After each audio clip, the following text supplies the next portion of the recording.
Hello, everyone, and welcome to the Premier League predictions for round 5. I don't know why I'm smiling at the start of the show. I just do it instinctively. I lost due to a 95th minute Danny Ings goal last week on the predictions. Let us know how you got on in the comments. Both Mikey and myself got 7 correct outcomes, which is actually very good. But Mikey, Ings takes it for you. You're 3-1 up. However, I am 34-32 up in terms of actual points. So congratulations on your win, but real quiz, you know.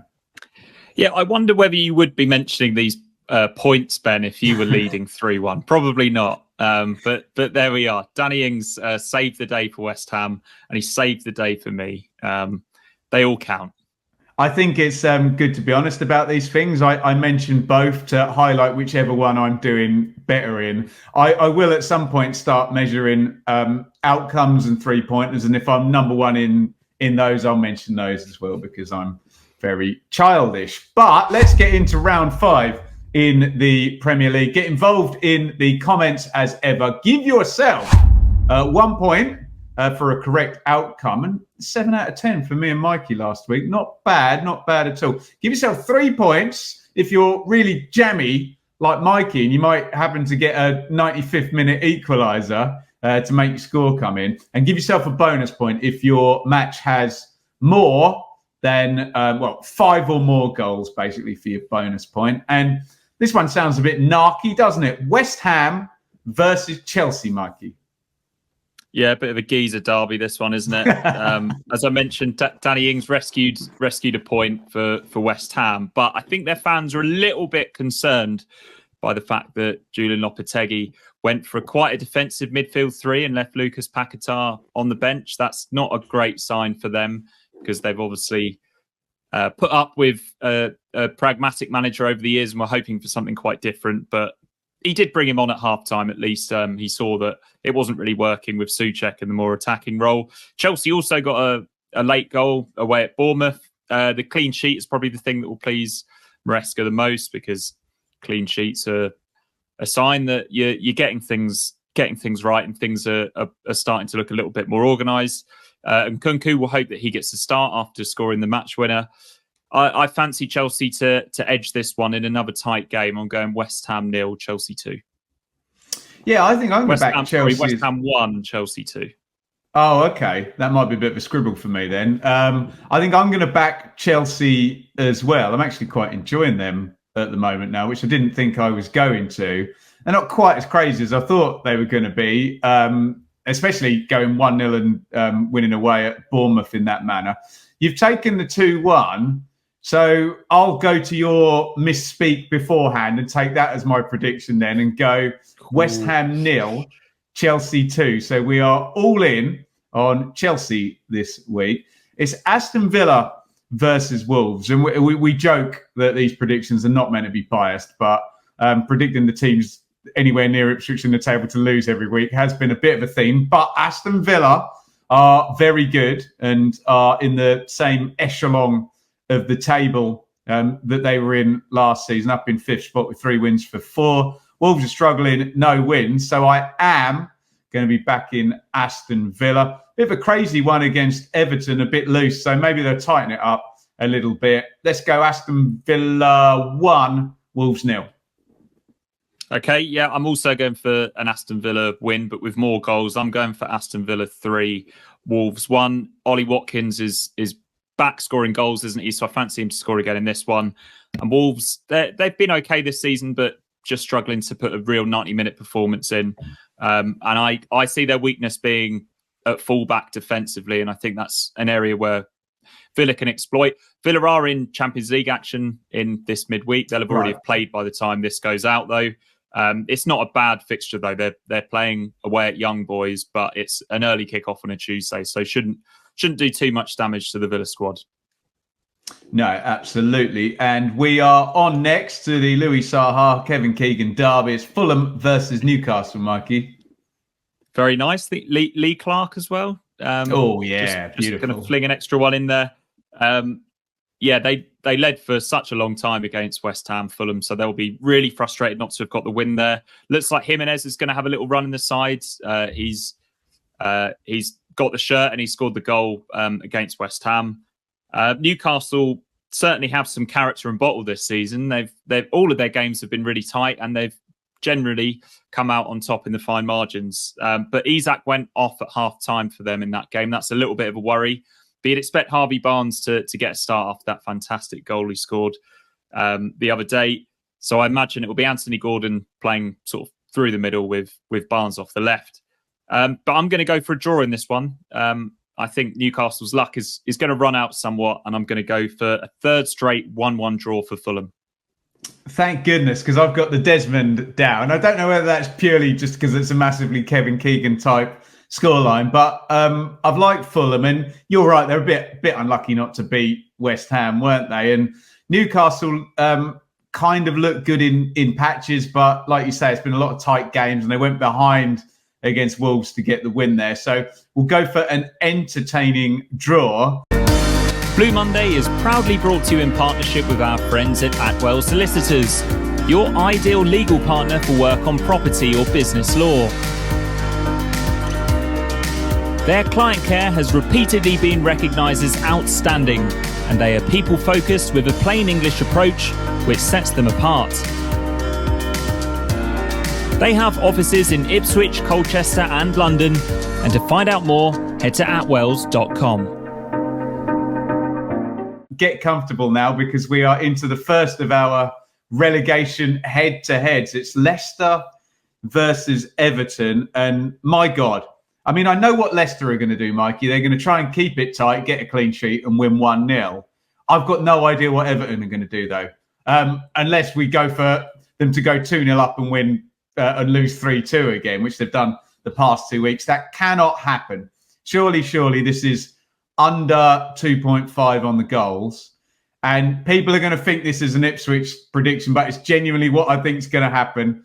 The most unhelpful draw possible, Mikey. Leicester 1, Everton 1. Can't separate them under 2.5. Okay. I think you asked somebody last week to put in the comments what our league tables would look like if all of our predictions were right. And there's some teams that I just badly overestimate, and Everton so far have been one of them. And I'm possibly going to make that mistake again here, because I'm going to go for Everton to edge this one 2-1. Leicester have scored in every game. They've got that going for them. And Jamie Vardy just slotted straight back in the Premier League like he hasn't been away. Everton, there might be a little bit of panic there, Ben, but Jordan Pickford is playing in the BMW Championship Pro-Am on Wednesday. So obviously not too much panic in the Everton camp. Good player, is he? And I'm going to assume he is with that hand-eye coordination. So yeah, I'm going for Everton to finally do the trick, a 2-1 win. Brilliant stuff. And we'll stay on Merseyside. Liverpool, Bournemouth, use whatever word you like. I'm going to go shock. Home defeat. First league win for Nottingham Forest at Anfield in 55 years. Brian Clough never did it. Surely Arne Slot's going to bounce back, Mikey. Liverpool, Bournemouth. Yeah. I mean, nobody saw that defeat coming for Liverpool, did they? Least of all us. We both went for comfortable Liverpool victories. Slot has only made one change to his starting 11 all season, and that was Konate coming in for Kwanzaa after he was struggling a little bit against Liam Delap on the opening day of the season. But now Liverpool are playing in Milan in the Champions League in midweek, so I think it will be quite a different Liverpool team that we see on Saturday. And I do fully expect them to bounce back, but I don't think they're going to completely sweep aside a Bournemouth side who have had a pretty good start to the season themselves, probably underperforming on points.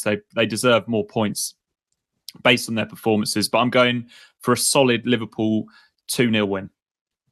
Yeah, let's be honest. Bournemouth should have scored against Chelsea, shouldn't they? Missed a penalty, 1.78 XG, 19 shots, says my iPad right in front of me. So I'm going to go for the Liverpool win, Mikey, but Bournemouth to score. What did you go for? You didn't take 2-1, did you?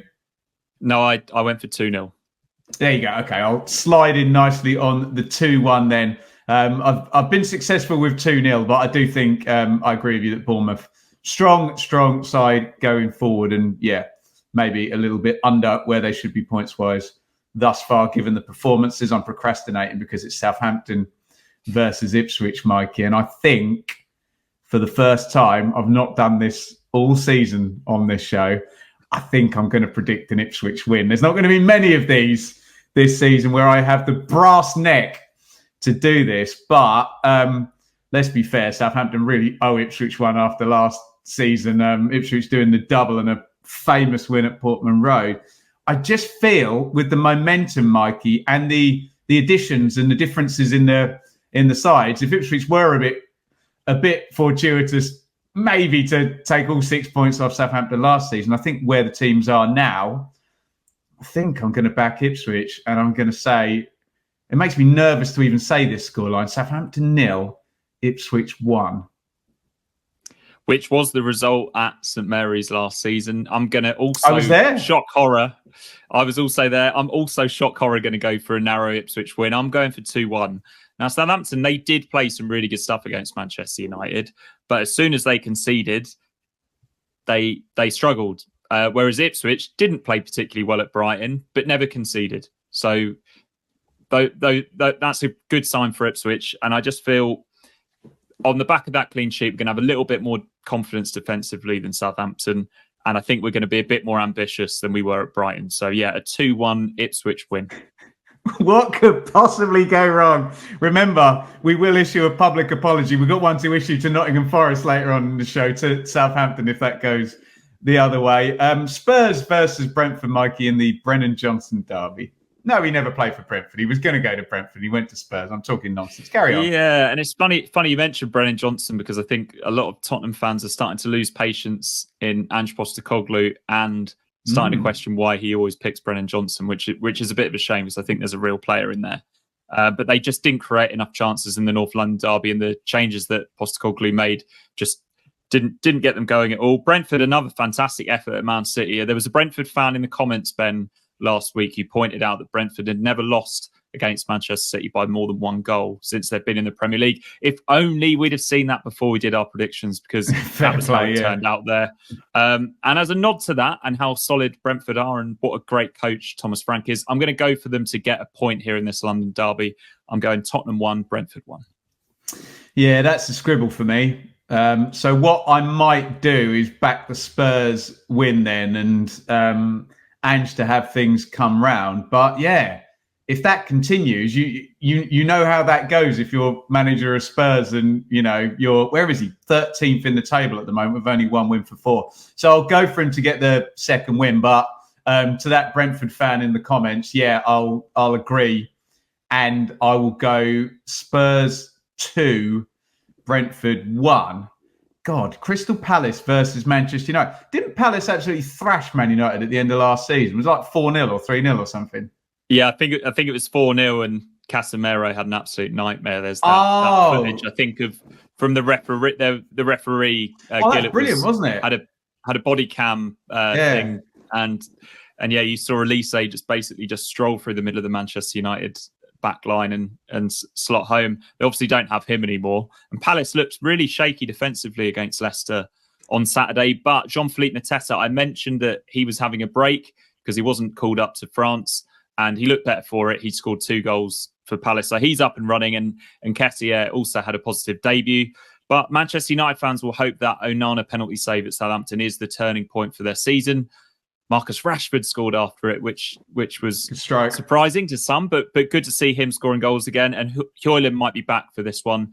No European football this week for Manchester United. They're playing Barnsley in the... Hold your prediction, Mikey, because I've got to go first. Continue with the setup, but make sure you let me go in first, because people will complain in the comments if we break the rules.